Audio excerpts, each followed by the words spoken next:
Hello aspirants, WBPSC clerkship 2023-এর exam 2024-এর 16th and 17th November already complete হয়ে গেল। এবার এই যে এক্সাম আছে দুটো দিনব্যাপী, টোটাল যে 4টা শিফটে হয়েছে, 4টা শিফটের কোশ্চেন কীরকম এসেছে, কোন শিফটের কোশ্চেন কম্পারেটিভলি ইজি এসছিল, কোন শিফটের কোশ্চেন কম্পারেটিভলি টাফ এসছিল, এই বিষয়টা নিয়ে আজকের এই সেশনটাতে আমরা ডিসকাস করব। এবং তোমরা যেই সেশনেই এক্সাম দিয়ে থাকো না কেন, নিচে কমেন্ট সেকশনে কাইন্ডলি লিখে দেবে সেই সেশনে তোমাদের মতে কোশ্চেন কীরকম এসছিল এবং কি কি এসছিল। কেননা এই মুহূর্তেও 100টা করে টোটাল 400খানা কোশ্চেন কিন্তু পাওয়া সম্ভব হয়নি, কেননা অনেকের পক্ষেই সেটা মনে রাখা সম্ভব হয় না।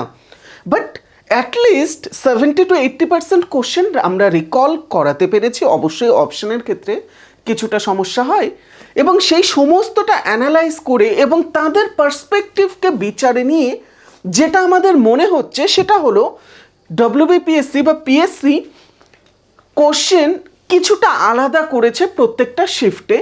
কেননা তারা জানতো তারা যতই আটকাবার চেষ্টা করুক না কেন, কোনো না কোনোভাবে কোশ্চেন লিক হয়ে যাবার সম্ভাবনা থাকছে। এই কারণে ফার্স্ট শিফটের সাথে সেকেন্ড শিফটের যদিও বা কিছুটা সিমিলারিটিস ছিল, বাট ফার্স্ট ডের সাথে সেকেন্ড ডের কোনো সিমিলারিটিস ছিল না।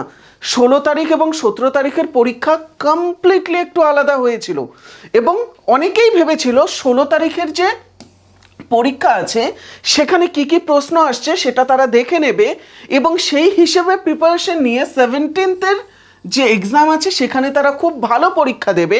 অ্যাকচুয়ালি এটা ব্যাকফায়ার করেছে। আমার চেনা আমাদের ছাত্রদের অনেকে এই যে পরীক্ষাটা দিয়েছে সেখানে আমরা লক্ষ্য করতে পারছি তাদের কাছে 17th নভেম্বরের কোশ্চেন কম্পারেটিভলি টাফ লাগছে। এবার তোমাদের মধ্যে অনেকে বলতেই পারো যে হ্যাঁ, অন্যের জিনিস সবসময় ইজি মনে হবে, তো সে যেই এক্সামের যেই শিফটে বসেছে সেটা বাদে বাকি সব তার ইজি মনে হবে।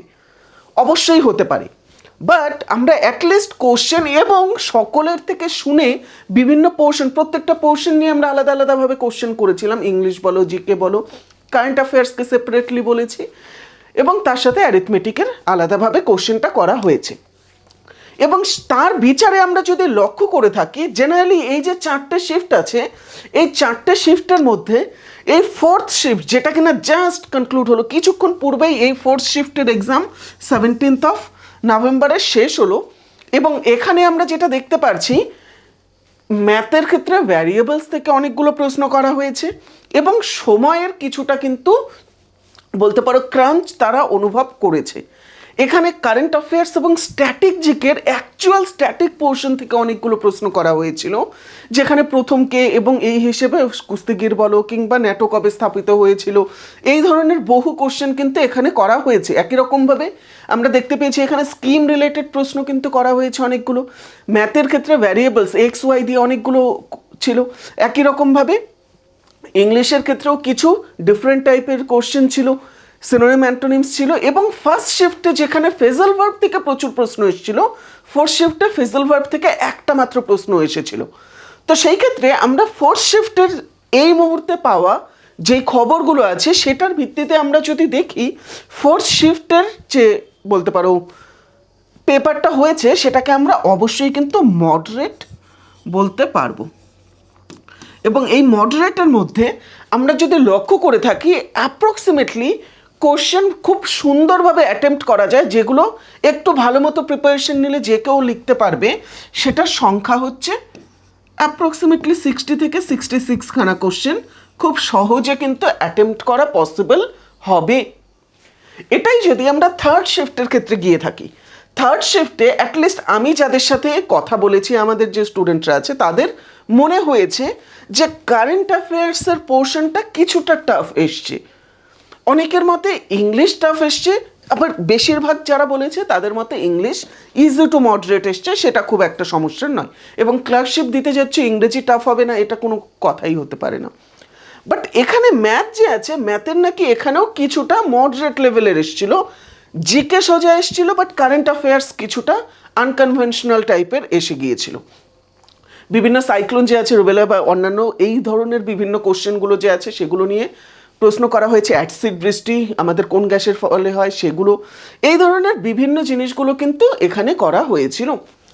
এবার এর ভিত্তিতে আমি যদি দেখি ফোর্থ শিফটের তুলনায় থার্ড শিফট যে আছে সেটাও কিন্তু এক্স্যাক্টলি একই লেভেলের ছিল, যেখানেও আমরা এটাকেও কিন্তু মডারেটই বলতে পারি।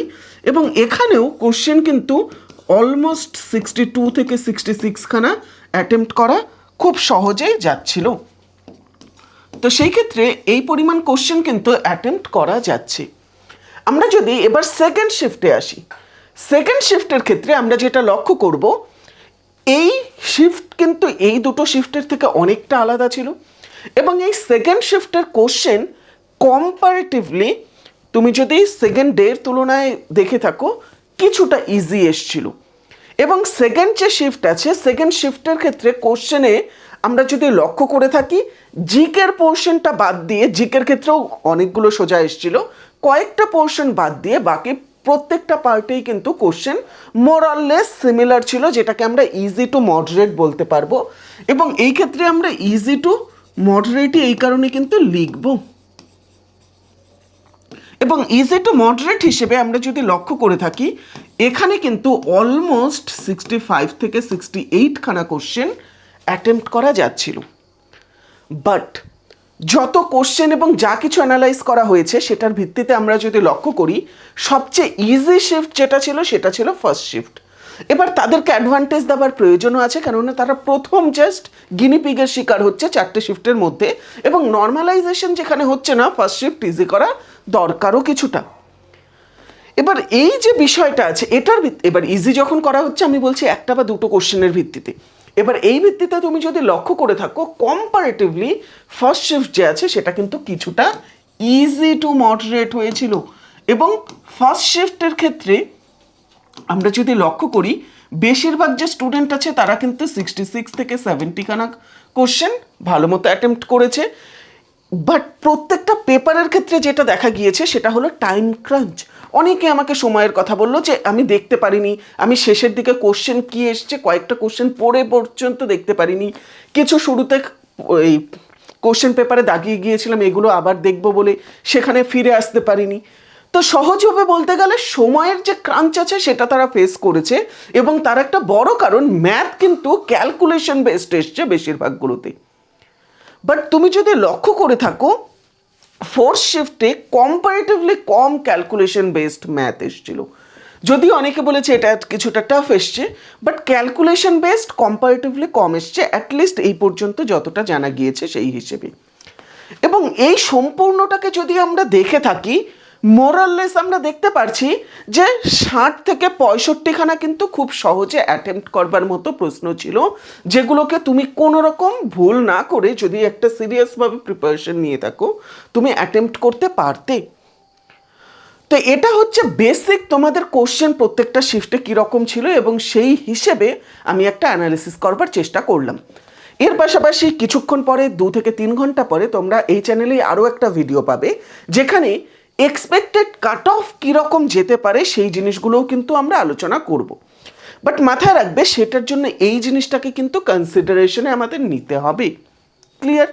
সো আশা করছি তোমাদের এই যে সেশন আছে এটা ভালো লেগেছে। যদি ভালো লেগে থাকে চ্যানেলটি সাবস্ক্রাইব করে দেবে এবং ভিডিওটি লাইক করে দেবে। ধন্যবাদ।